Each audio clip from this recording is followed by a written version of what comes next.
Net carbs, total carbs, what are we supposed to count? Do you know? If you want to know the answer to this question and some helpful tips and tricks in terms of what sugar alcohols maybe you should be counting, then just keep on watching. But before we go into the video, make sure you are subscribed to this channel if you want to hear more about all things fitness, nutrition, diet, weight loss, healthy lifestyle, and sometimes more. Also go ahead and check me out on Instagram for more content like this as well on the daily. Like this video if this topic interests you so that I know to keep making more videos like this. And that's enough for now. Let's just get right into the video.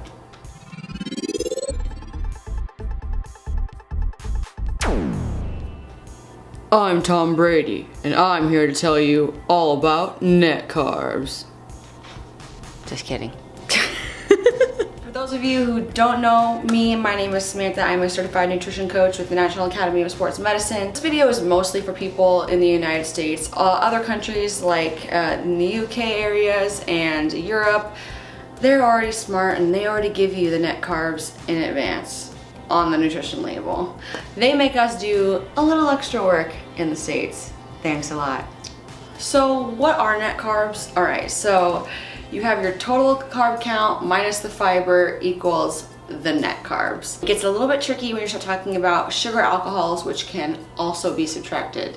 Now you're asking, what are sugar alcohols? Sugar alcohols are fake sugars that are not processed by your body and therefore behave very similarly to fiber and do not count towards your insulin response or glucose levels in your body and in your bloodstream. Technically, a product can subtract the fiber and the sugar alcohols that they've added to sweeten the product without using sugar, and that is your net carb total. We subtract these things because if your body isn't going to process it, why are you counting it, right? Now, where it gets tricky is that some sugar alcohols that some products say they are subtracting to give you a net carb count actually do elicit an insulin response. Now, they don't want me to tell you that. The main one that I really advise people to look out for is maltitol. There are tons of sugar-free products on the market that use maltitol as a sweetener. I will say it is probably the most common one in terms of the products that you will readily find at a drugstore, supermarket, etc. Maltitol products tend to taste exactly like a candy bar, and not to say that health products cannot taste good, but you know, the old adage, if it's too good to be true, it probably is, rings true right here. Products that use maltitol will give you problems in the bathroom and they will elicit a insulin response. Maybe not as much as sugar would, but I would say almost nearly half. The science backs this up. This is not opinion. This is factual. This is based on studies. If you're somebody who is stalling using products containing maltitol or other various sugar alcohols that might give you a negative response, I would definitely advise cutting those out, and I'm pretty sure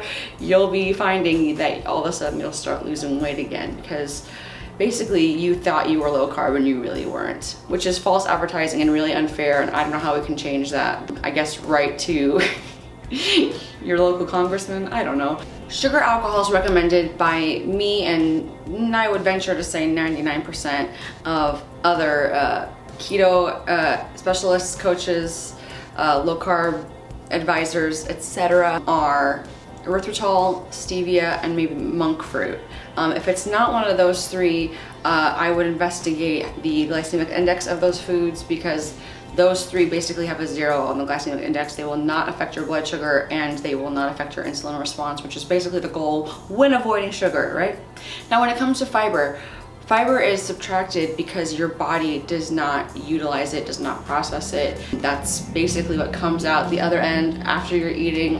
That's why if you're experiencing constipation, a lot of people will advise you to enrich your fiber in your diet to help the process along, keep things moving. A lot of products will add fiber to their product so that they can deduct it later from the total carb count. You want to be careful with products like that, and the best low carb products are the ones where you're subtracting naturally occurring dietary fiber within that food.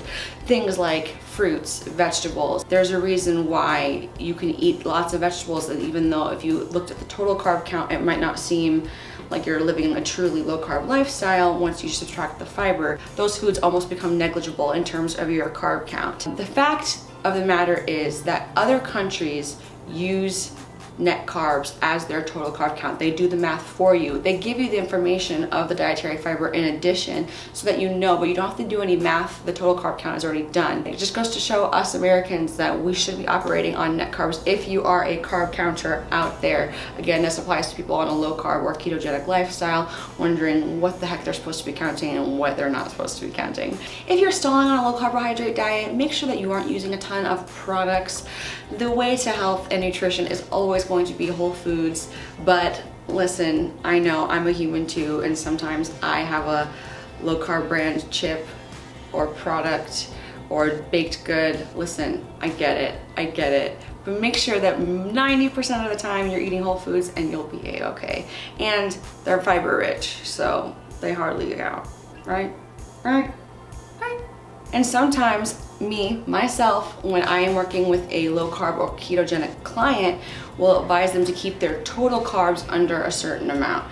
Now, if you only should be operating off of net carbs, why do I do that? My personal advice is that I like to limit the total carb count in the event that somebody is overdoing it on added sugar alcohols like erythritol or stevia, etc., things that you would subtract, and it is helpful in promoting more whole food choices. At the end of the day, can you still get fit and lose doing all of these things and adding a lot of these supplemental sugar alcohols, etc., and products into your diet? Absolutely. But it's not because I think that they're bad, it's just to encourage more whole food supplementation into their diet.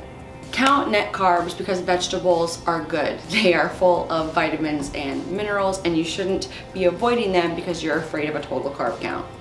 That doesn't make sense to me at all. Or I would venture to say most health advocates. You should really be avoiding vegetables. Really? I just want to say, if you feel better counting total carbs and you believe that the least amount of vegetables possible is the best thing for you, like for instance people who are in the carnivore camp, good for you. I'm not trying to tell you not to do that. I'm just trying to clarify for those people who are a little bit confused about the whole situation and trying to get started on a low carb lifestyle. These are the answers. But at the end of the day, you do you. I am a certified nutrition coach, but it is just advice. It is advice. You can do your own research and live your best carb life. I don't even know why I do these things. Goodbye. So I hope that these little tips and tricks and explanations helped you when it comes to your low carb lifestyle. If you have any other questions, please feel free to ask them in the comments. And I hope this was helpful. Come back and subscribe if you want more content like this. And yeah, I'll see you next time. Thanks so much for watching. Bye.